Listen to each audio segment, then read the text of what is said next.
Hi guys, Milog Tarot here. Welcome back po for your kapalaran sa pag-ibig. Para po ito sa mga water signs, Cancer, Scorpio, and Pisces. Maglalagay na lang po ako ng timestamp sa may description box para po mapuntahan ninyo ang inyong zodiac signs.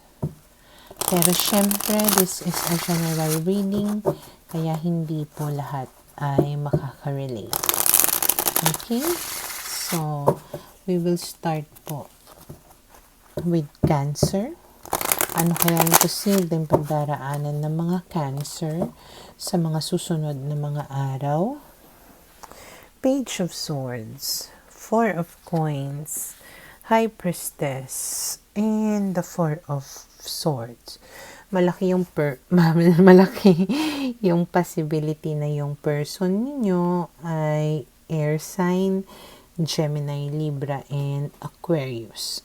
Okay? So, nakikita ko dito na pwedeng hindi kayo nag-uusap nitong tao na ito. Pero, pwedeng ini-stalk ka niya or curious siya sa kung ano yung nangyayari sa'yo. Pwedeng hanggang ngayon, meron pa ring part of him or her na hindi pa rin totally nakalet go, kaya ayun nga, pinagmamasdan ka niya. Pero hindi naman niya magawa na makipag-communicate with you. Lalong-lalo na kung nakikita niya na ay tahimik na siya or tahimik ka na parang kampante ka na or nakarecover ka na doon sa nangyari between the two of you. So, ayaw niya kumbaga nagambalain yung current status mo. Okay? And then we have here the Seven of Cups, the Knight of Swords, the Four of Cups, and the Star. So, namimiss ka na nitong tao na to talaga. Pero pinipigilan niya talaga yung sarili niya dito. There is really a big part of him or her na gusto niya na i-approach ka kasi namimiss ka niya. Medyo umaasa pa siya siguro dito na magkaroon pa ng something between the two of you. But again, wala siyang ginagawa really about it. Kasi nga, pwedeng nag-aalinlangan siya sa kung ano yung magiging reaction mo. Okay, and then we have here the Eight of Wands, the Three of Coins, and the Three of Swords. Okay, so mukhang hindi niya rin mapipigilan yung sarili niya at makikipag-communicate na siya sa'yo at makikipag-ayos. But we have here the Three of Swords. Hindi ko alam kung ikaw ba yung ma-hurt or siya ba yung ma-hurt. Pero pwede nga na merong mga nakatagong damdamin ang mabubuhay. And one of it is yung sakit.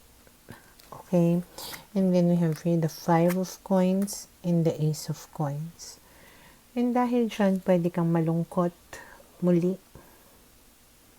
Thinking about, what could have been, or to give this person another chance. Medyo torn ka between those two.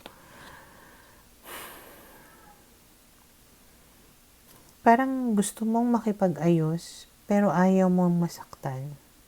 Nalulungkot ka dito.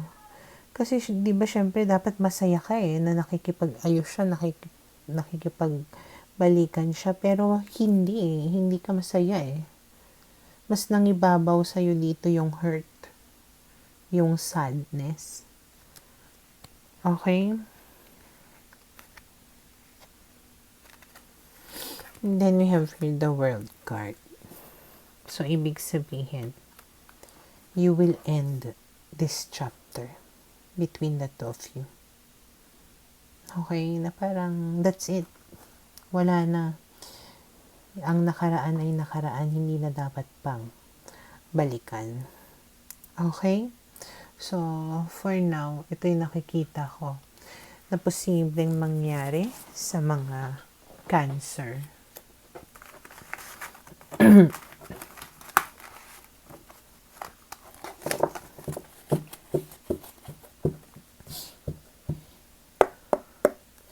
Para sa mga Scorpio, okay, let's see. Ano kaya yung posibleng pagdaraanan ng mga Scorpio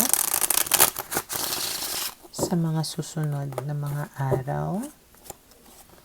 We have here the 5 of Coins, the 2 of Swords, the King of Wands, and the World card.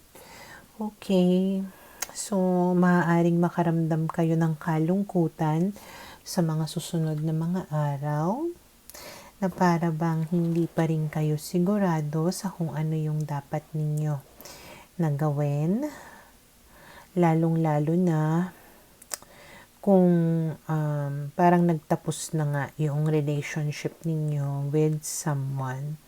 So, hindi kayo sure kung saan kayo magsisimulang muli at kung paano. Okay?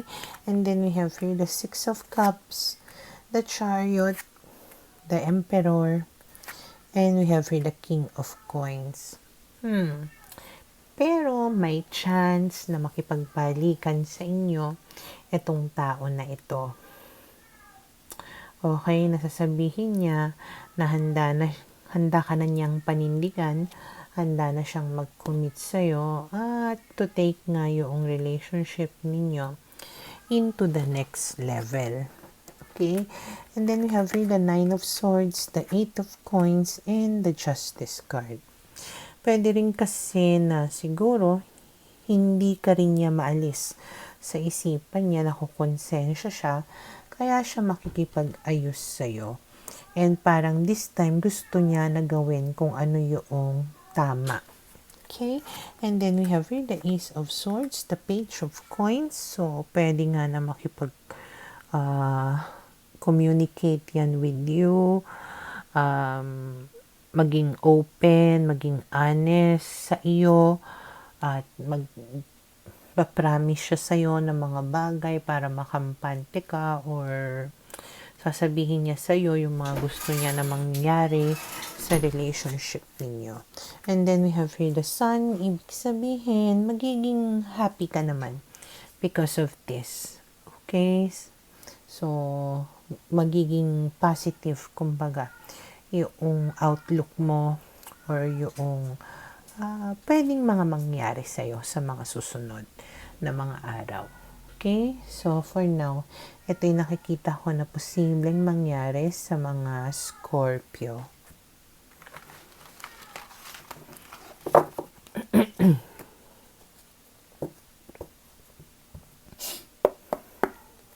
Para sa mga Pisces, okay, let's see, ano kaya yung posibleng pagdaraanan ng mga Pisces sa mga susunod na mga araw.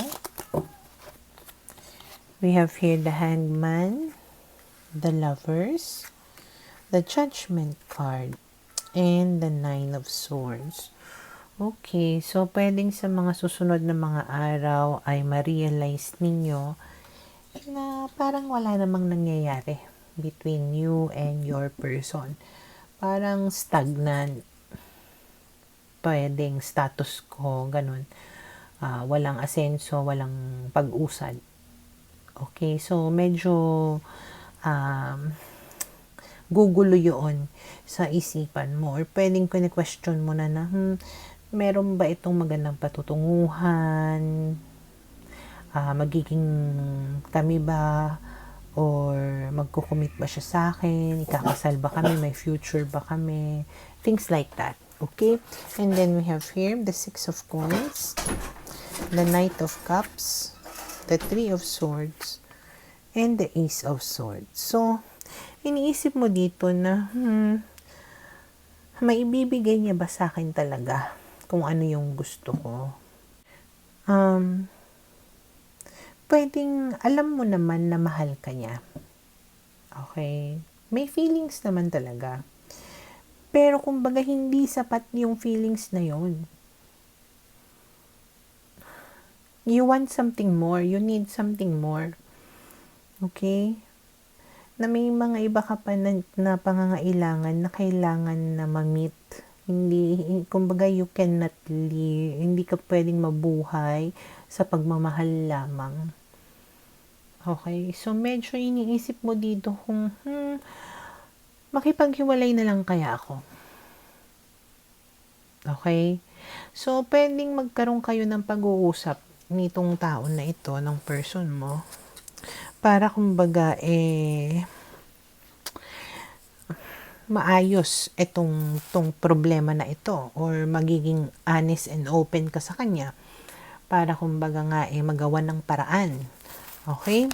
And then we have the Wheel of Fortune, the Knight of Swords, and the Two of Cups. Which fortunity pwede nga na maayos. Wheel of Fortune, mag-iba yung ihip ng hangin. Pwede na magawan niya ng paraan para mawala yung mga palaisipan mo na ito or pwedeng para magkaroon nga ng asenso or usad yung relationship ninyo. In other words, mananaig yung feelings ninyo para sa isa't isa na parang we can do this as long as mahal natin yung isa't isa. Parang ganyan. Okay? And then we have here the Sun and the Three of Cups. So, mukhang happy ka naman sa magiging resulta noong masinsinang pag-uusap ninyo na dalawa. Nakikita ko dito there is some kind of celebration. So, kung ini-expect mo sa kanya na magkaroon ng level up sa relationship niyo or engagement, kasal, ganyan, or basta any type of commitment na mas higher sa current na situation ninyo, pwedeng makamit mo yon and you will be celebrating about it. Okay? And then we have here, Three of Wands. So, sinabi ko na. So, there's going to be a progress, level up, a step up in the relationship. So, I guess, ang moral lesson is be honest, be open with each other. Okay? So, for now, ito yung nakikita ko na posibleng mangyari sa mga Pisces.